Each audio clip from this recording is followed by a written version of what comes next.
আজকে ছুটির দিন, সবাই বাসায় আছে, তাই কিছু তো নাস্তা বানাতেই হবে।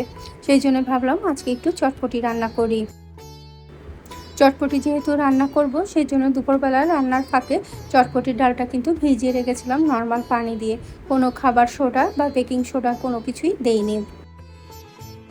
সন্ধ্যার সময় দেখি চটপটির ডাল কিন্তু বেশ ভালোই ফুলে উঠেছে। এটা আমি শুধু হলুদ আর লবণ দিয়ে সিদ্ধ করতে দিয়েছিলাম। চটপটি রান্না তো সবারই জানা আছে, তাই আর নতুন করে আর কিছু বলছি না। তবে চটপটির টকটা আমি কিভাবে তৈরি করেছি সেটার পদ্ধতিটা একটু বলে দিচ্ছি। আমি চটপটির টকের মধ্যে দিয়েছিলাম জিরে গুঁড়ো, গোলমরিচের গুঁড়ো, চিলি ফ্লেক্স, লবণ, চিনি আর একটু চটপটির পানিটা।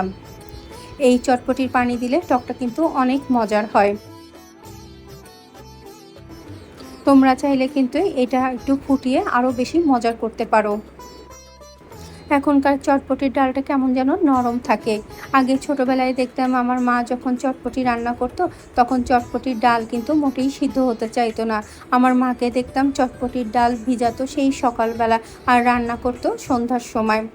আর এখন দেখো চটপটির ডাল কিন্তু আমি দুপুর 2টার দিকে ভিজিয়েছি, আর সাথে সাথে সন্ধ্যার মধ্যেই দেখি চটপটির ডাল নরম হয়ে গিয়েছে। আমার মাকে দেখতাম চটপটির ডাল সিদ্ধ করতে প্রেশার কুকারে দিত। কখনো যদি প্রেশার কুকারে না দিত, তাহলে খাবার সোডা দিয়ে ভিজিয়ে রাখতো বা রান্না করতো। আর এখনকার ডালে তুমি যদি বেকিং সোডা দাও, তাহলে দেখবে ডাল একেবারে গলে পুরো ডালের মতো হয়ে গিয়েছে। চটপটি আর খাওয়া যায় না। এখনকার সময় চটপটির ডাল কিন্তু প্রেশার কুকারে দেওয়ার প্রয়োজনই হয় না। শুধু একটু 15-20 মিনিট নেভা আছে জাল দিলে কিন্তু খুব সুন্দর সিদ্ধ হয়ে যায়। চটপটি খেতে কিন্তু ভালোই লাগে, কিন্তু এর প্রসেসটা এত লম্বা এবং ঝামেলা যে মাঝে মাঝে রান্না করতে ইচ্ছা করে না। চটপটি খেতে কিন্তু খুব ভালোই হয়েছিল, খারাপ হয়নি একেবারে। আর যখন দেখবে পরিবারের সদস্যরা সবাই খুব মজা করে খাচ্ছে, আরও 3-4 বার নিচ্ছে, বাটি ফাঁকা হয়ে যাচ্ছে, তখন কিন্তু অন্যরকম একটা ভালো লাগা কাজ করে। শুক্রবার যে কোনো ছুটির দিনে সবাই ফ্যামিলি নিয়ে একসাথে খাওয়ার চেষ্টা করি।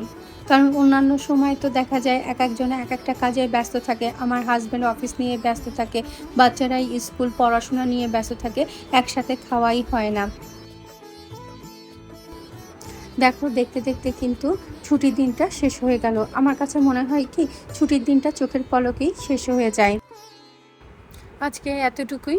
সবাই ভালো থেকো, সুস্থ থেকো আর নিজের প্রতি খেয়াল রেখো।